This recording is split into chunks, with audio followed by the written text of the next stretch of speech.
Muy buenos días, yo soy Andrea Fachado. Hola, Mara Fachado. Y hoy tenemos que dar un saludo no solo a Santiago y Comarcas, sino también a las Rías Altas, porque es la primera vez que conectamos con Coruña, con Ferrol y con las Rías Altas en general. Así es, estamos encantadas y emocionadísimas de dar este gran paso. Sí, desde luego. Y hoy traemos un caso espeluznante que fue narrado al detalle por WhatsApp, casi al instante, y además que sienta un antes y un después para el derecho penal español. Es el crimen de Pioz. Sí, aterrador ha sido. El 17 de agosto del 2016, Patrick Nogueira acudió a casa de sus tíos en autobús con unas pizzas utilizando su bono de transporte, quedando registrada su ida y su vuelta. Llevaba consigo una mochila que contenía una navaja o cuchillo, no se sabe precisar, muy afilado, de unos 30 milímetros de ancho, guantes, bolsas de basura y cinta americana de precintar. Llega a la urbanización La Arboleda, que será esencial, clave para finalmente descubrir estos crímenes. Llega y lo recibe Yanaína, su tía, y además también sus dos primos pequeños, de 3 y de 18 meses. Tras tomar las pizzas en el porche, Yanaina entra en la casa para lavar los platos. Le acompaña él, la sigue recogiendo los que quedaban y cuando se encuentra en la cocina mirando al fregadero, él dice no recordar nada más en la reconstrucción de los hechos. Dice no recordar nada en esta reconstrucción de manera interesada, claro, porque él manda a su amigo Marvin, que está en Brasil, detalle a detalle, minuto a minuto, todo lo que ha acontecido en esa casa. Y por lo tanto tendremos que ir a esos WhatsApps para descubrir lo que sucedió ese fatídico 17 de agosto. Estos WhatsApp son escalofriantes. El primer mensaje que le llega a su amigo Marvin es de este estilo: he matado a mi familia, ¿te lo crees? Sí, esto es una traducción del portugués, que es el idioma al que hablan ellos, pero él relata esto en tiempo casi real, que le corta la garganta a Yanaína y que los niños se quedaron paralizados, gritando y además abrazados. Primero, apuñala a la mujer por detrás, cuando está en la cocina totalmente desprevenida. Este acto es muy importante de cara a la sentencia. Y acto seguido apuñala a una niña, sobrina suya, de 3 años y después al niño de 18 meses. Sí. Y no contento con eso, descuartiza a Yanaína y los mete en bolsas a los tres. En bolsas además que estaban reforzadas, porque no es únicamente una bolsa, sino que le mete más bolsas y lo cierra todo con cinta americana. No solamente eso, sino no para ahí, procede, evidentemente, como habrá dejado la casa llena de sangre, procede a una limpieza exhaustiva por más de 1 hora. Y espera a su tío durante 4 horas, que esto es una barbaridad. Desde las 5 más o menos que se cometen, pasadas las 5, según él mismo relata, estos 3 crímenes, espera 4 horas hasta que su tío llegue de trabajar, sobre las 9, un poco antes de las 9 de la noche. Durante todo ese tiempo, esas 4 horas que está esperando a su tío, se whatsappea con su amigo Marvin, que está situado en Brasil. Y este ya no es solo conocedor de los asesinatos que ya ejecutó, 3 a falta de 1, sino que los relata, le envía fotos de los cadáveres y también le hace partícipe de un asesinato que se va a producir. A la espera está de su tío Marcos. La gente que lee esos WhatsApps dice que incluso tiene que salir, ¿no?, a vomitar o esperar un poco para volver de nuevo a leerlos, porque le envía WhatsApps del tipo: Dios, necesito irme a casa, ducharme con 3M, echarme colonia, dormir tranquilo. Entonces aquí parece que él va a desistir, ¿no?, de matar a su tío, pero Marvin lo incita y le dice: tarda mazo ese tío tuyo en llegar. Y dice Patrick: mínimo a las 9. A lo que le contesta, esto textualmente citamos: espera ahí tranquilo. Y luego, no contento con eso, vuelve de nuevo a decirle: come algo, no te desmayes y no puedas acabar con la víctima, refiriéndose a su tío Marcos. Son escalofriantes todos los WhatsApps, imprescindibles para dilucidar lo que ha pasado, pero él sigue a tiempo real. Cuando Marcos regresó a su casa, su tío, cerca de las 9 horas, acabó con su vida, asestándole nada más y nada menos que 14 cortes en el cuello, con la misma arma que había utilizado, arma blanca que había utilizado para su mujer y sus hijos. Marcos acababa de llegar a su casa, lo recibe Patrick por sorpresa, sin posibilidad alguna de que se defienda, y le asesta estas puñaladas. Se dice además en la sentencia que tenemos aquí, que hemos traído a colación, dice que él tiene distintas cuchilladas en los dedos, ¿no?, pero que estos no son en la palma y por lo tanto no pues son heridas defensivas, sino solo heridas de protección. Llevadas una vez, pues te acuchillan en alguno de los lados, llevas la mano para intentar que esa hemorragia pare. Sí, sí, así lo relataron los médicos forenses en el momento de la vista. Pero sigamos con las actuaciones que realizó este depravado, porque no tiene nombre. Para ocultar el cadáver, una vez que falleció su tío, seccionó también a Marcos, como había hecho antes con su mujer Janaína, por la mitad, y lo introdujo en las bolsas y lo precintó exactamente igual. Una vez termina todo, lo que hace es limpiarlo, pero se queda en la casa, en esa casa en la que ha cometido los crímenes, y duerme en la cama de sus tíos, más o menos sobre las 2:35 de la madrugada, esperando a que llegue el bus que lo llevará a otro destino a eso de las 6 de la madrugada. Sí, sí, pero no olvidó de ocultar el cuchillo o la navaja, lo que portase, y los demás vestigios que pudiese haber para no ser descubierto.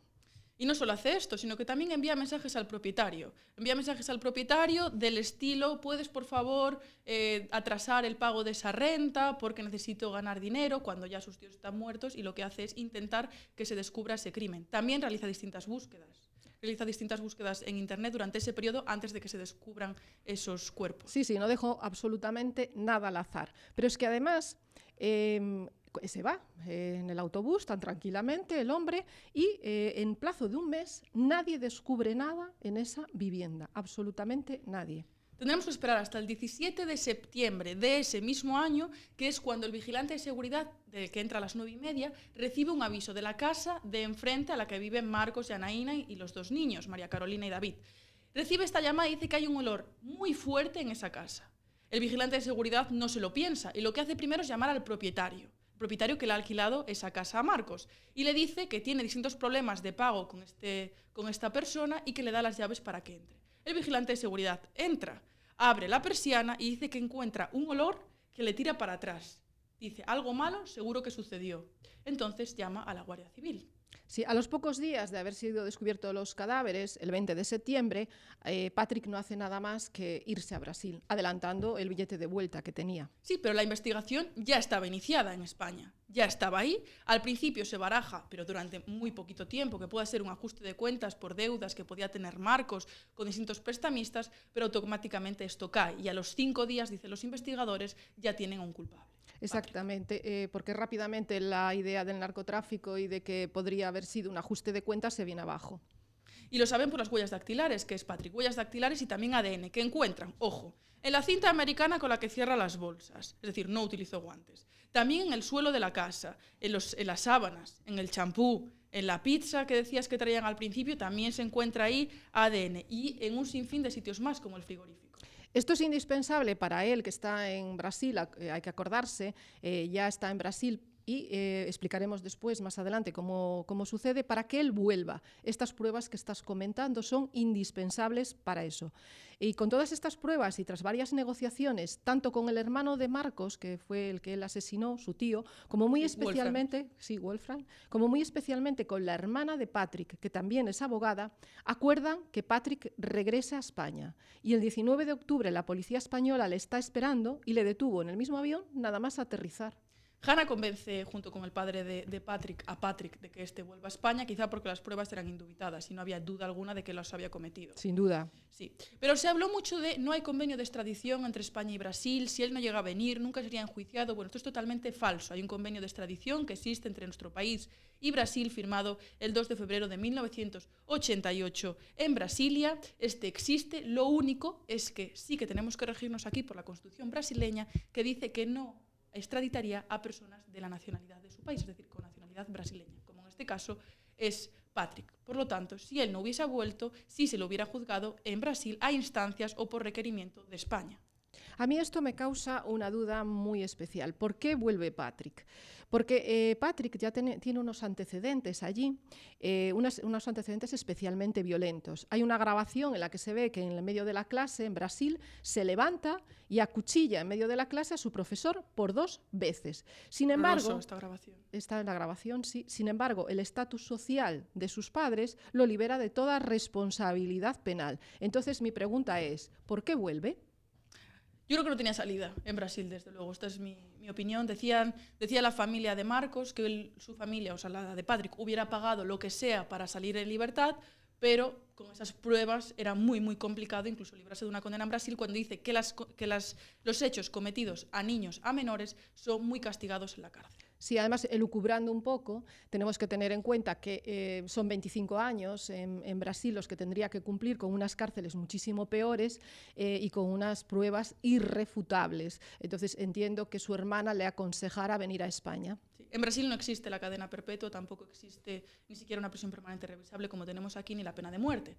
Entonces, pues ya sería la condena que cumpliría. Vamos entonces con el juicio, con lo que sucedió aquí en España. Patrick baja de ese avión y es detenido, ipso facto, en el momento por los agentes de seguridad, o por la policía en este caso.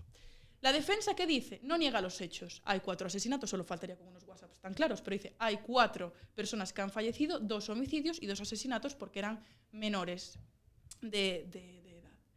Entonces dice, muy bien, los hay, existen, pero voy a aplicar casi todas las atenuantes y casi todas las eximentes que recoge el Código Penal, porque no le queda ninguna. Empieza una, otra, a ver si alguna cuela de manera subsidiaria, es decir, si no va la primera, va la segunda, si no la tercera y si no la cuarta.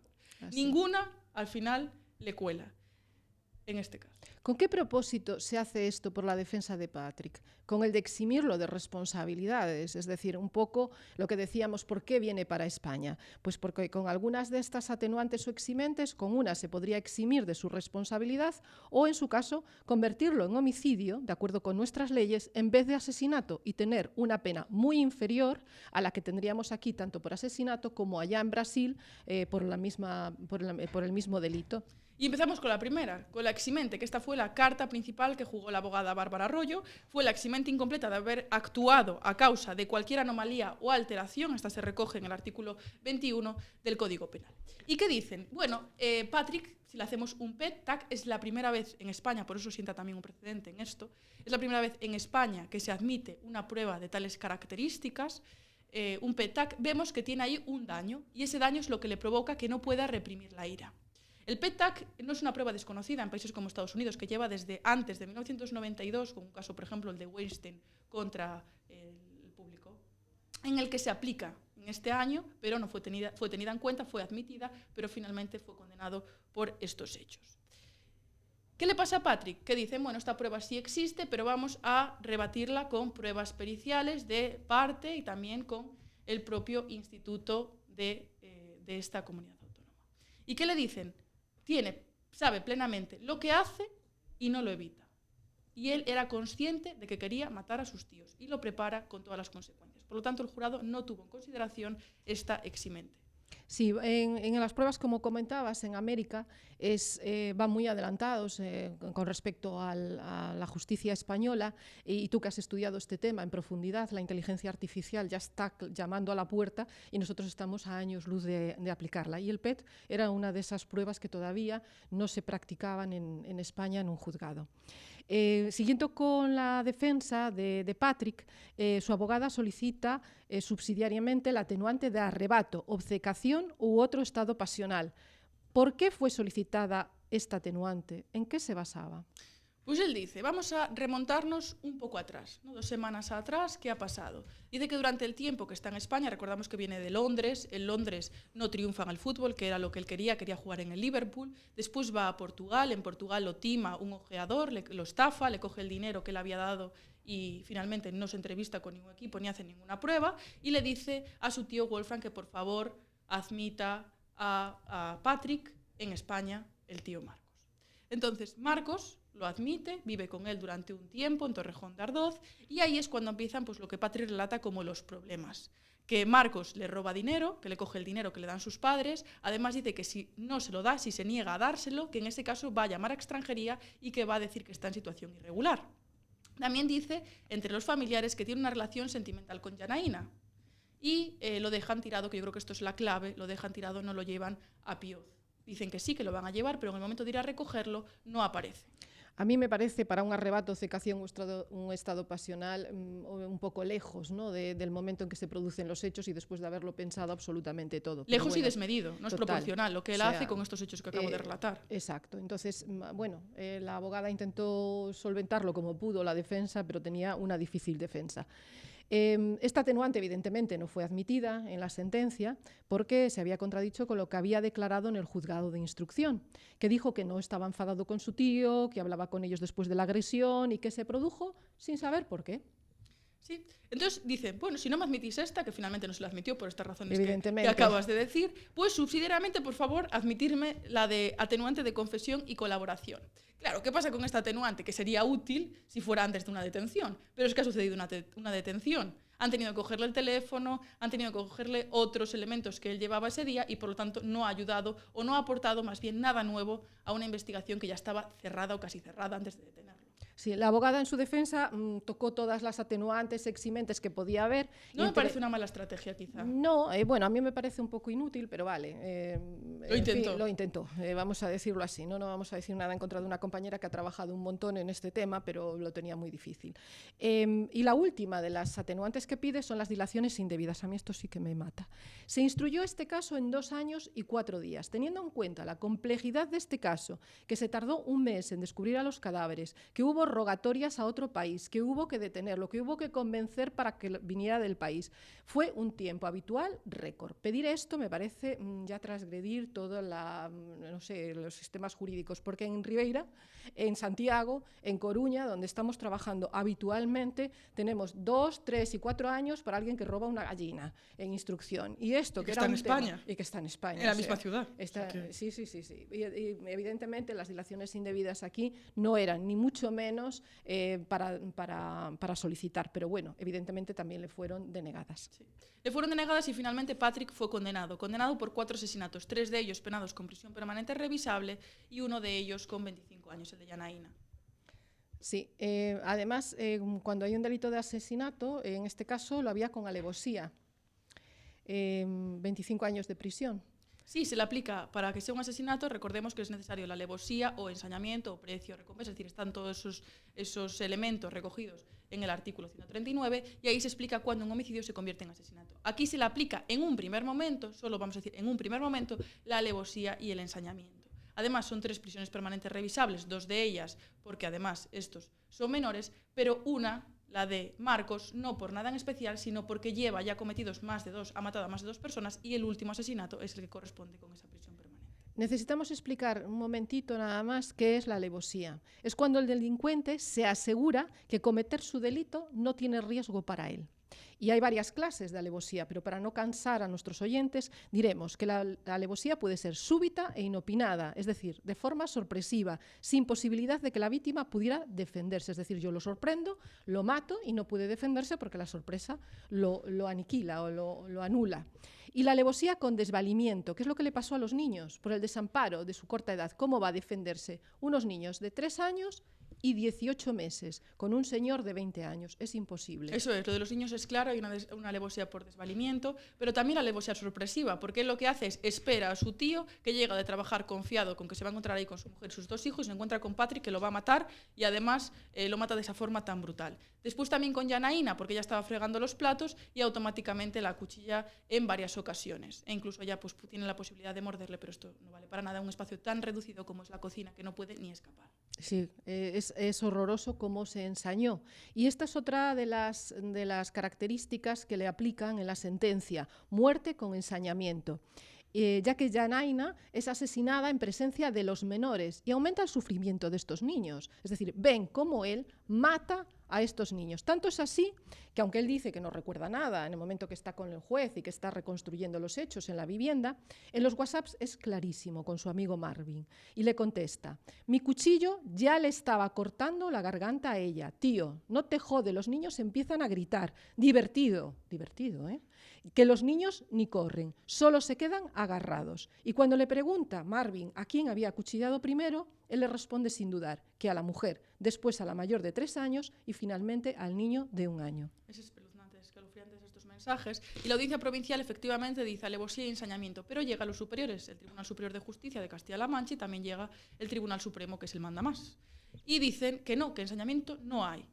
Aunque la Audiencia Provincial se basa en esta palabra, específicamente de uno de los mensajes, que es divertido, dice que eso es algo posterior. Los mata y posteriormente le parece divertido. Pero no algo que nos dé a entender ese elemento objetivo de que él ha buscado deliberadamente esa situación.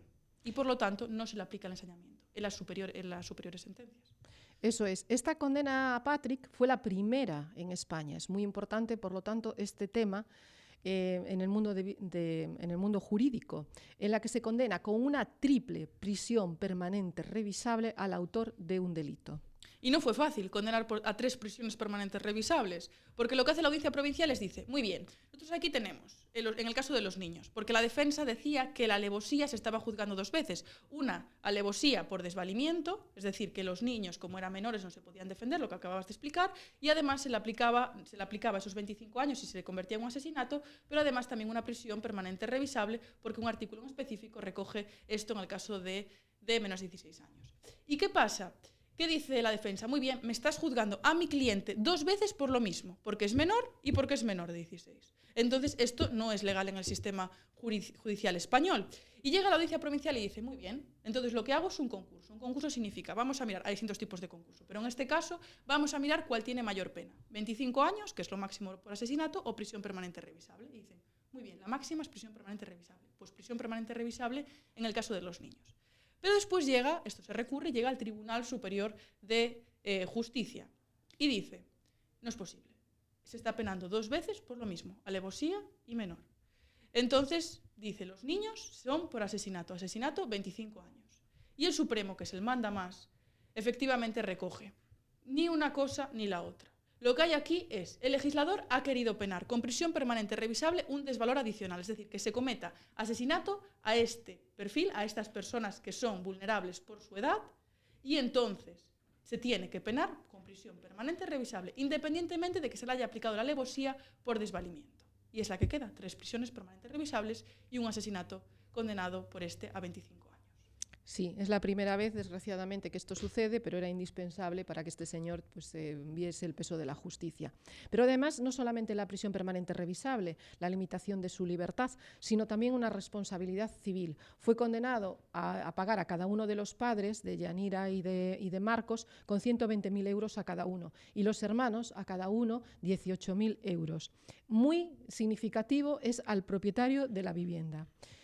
Al propietario de la vivienda tuvo que limpiar todo, tuvo que levantar los muebles porque la sangre discurría por los zócalos, entraba por donde estaban los muebles de la cocina, la pintura, montar la cocina completa, los muebles, y por los meses que dejó de alquilar, entre tanto no finalizó este procedimiento. Y le indemnizaron en 21.915,02 euros, para ser exactos. Sí, porque quiso meter cosas, no lo admitieron todo, porque quiso meter cosas que no tenían absolutamente nada que ver con el crimen. Del tipo, bueno, voy a cambiar el frigorífico. Como cambio el frigorífico, meto ahí la factura del frigorífico. Quiero cambiar el baño, pues meto la factura del baño, cambio el baño efectivamente. También quiero meter la factura de la luz durante esos meses, pues también la factura de la luz. Y además los intereses de un préstamo por una cantidad muy superior a los gastos que finalmente fueron probados. Sin generalizar, puedo decir que esto es una picaresca española deprimente, porque en un caso como este tú quieres sacar pues tu provecho, y esto tendríamos que empezar a cambiar el chip. Sí, meter todo absolutamente de una reforma a una casa, de un baño, que no ha sucedido nada en ese baño, no hay ninguna contaminación, pues desde luego, además con un valor tan grande, que es una reforma importante. Evidentemente se la denegaron en la sentencia y quedó señalado en la cifra que habíamos dicho anteriormente. Sí. Y ahora pasamos a una figura que a mí me llama muchísimo la atención en este tema, y es Marvin, el amigo de Patrick. Marvin recibe estos mensajes. Sí, el amigo con el que se whatsappea en medio de todo el problema que hay. ¿Y qué pasó con Marvin?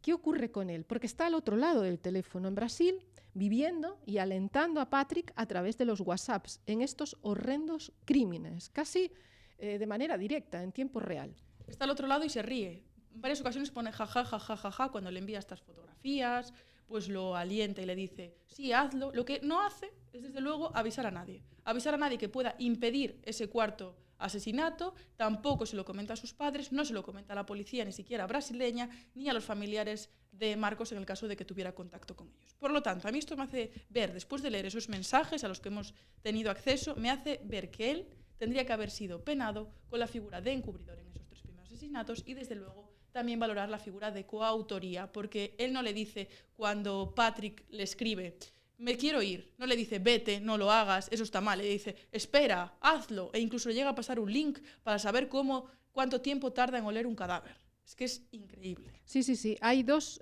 momentos, porque Patrick cuando le manda los WhatsApps, como ya hemos dicho, es en medio de los asesinatos, es decir, cuando está esperando ya a su tío Marcos y ya ha efectuado los 3 asesinatos anteriores. De tal suerte que él es conocedor, y como dice, se ríe, de los primeros. Y después, en el segundo, yo diría que participa sin ningún tipo de dudas, es decir, se ríe, se jacta, te quiero, no te quiero, y realiza un montón de actuaciones.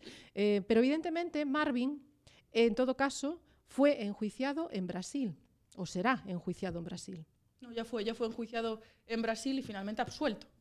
Sí, por no haber realizado ningún tipo de delito tipificado en el Código Penal Eso no sería brasileño. así, sucede en España, pero el Brasil y el orden de allí dijo que era un vacío legal y que no se le podía haber condenado, aunque sí que fuera espeluznante, cruel y un montón de adjetivos que puso la jueza en este caso. A mí me llama la atención porque es casi muy similar su situación a la que pasó Patrick cuando acuchilló a su profesor, porque la influencia de las familias a las que pertenecen, súper importantes en Brasil, creemos que es lo que libró a los dos, y en este caso a Marvin muy especialmente, de cualquier condena. Es muy triste decir esto, pero es lo que aparenta. Al igual que anteriormente había liberado a Patrick cuando acuchilló a su profesor en Brasil siendo menor de edad, ahora Marvin también ha quedado totalmente absuelto. Y cuidado con Marvin, porque en el ordenador se le encontraron distintas búsquedas de cómo descuartizar, ensayos sobre la crueldad del ser humano, también cómics sobre asesinatos. Entonces, cuidado con el devenir de esta persona que dice él que esto solo ha sucedido durante una etapa de su vida porque él tenía 17 años y entonces que no tenía la madurez suficiente para saber que eso estaba mal. Es que es increíble, es decir, cómo esta persona puede decir que lo veía como si fuera un videojuego, y entonces por eso no reaccionó ante la muerte de 3 personas, cuando le están pasando fotografías de un cadáver descuartizado y de 2 niños pequeños, y está a la espera y jalea al autor de los hechos. Es increíble, y no solamente no avisa a la policía de Brasil, no avisa a los familiares, no avisa absolutamente nada, pudiendo evitar la muerte de su tío Lo que Marcos. también hace abrir otro debate, videojuegos y violencia, ¿qué relación hay entre ellos? Exacto, esto es muy importante. Por favor, atención a la educación de los menores, muchísima atención para no propagar estas situaciones. Sí. Y vamos entonces con las noticias de la semana, lo que ha sucedido estos días en Galicia y también en España. Estamos consternados. Aquí en Santiago, en la plaza de Abastos, se asesinó con una barra de hierro a Antonio Costa, carnicero, cuando abría su negocio. Sí, ya hay varios detenidos en este caso y esperemos pues también que se haga justicia y que se dirima lo que ha sucedido, porque dice que aprovechó que él tenía la puerta entreabierta para poder pues, realizar estos actos. También el jefe de delitos económicos y de blanqueo de la Policía de Madrid ingresó en prisión tras ser detenido con 20 millones de euros de narcotráfico que tenía emparedados en su casa. También detuvieron a su pareja acusados de tráfico de drogas, los dos blanqueo, soborno y organización criminal. Y ya que estamos en conexión con las Rías Altas, decir que en Acapela y Valdoviño, cuidado, han sido ya por fin detenidos 2 hombres por la Guardia Civil por estar robando cobre.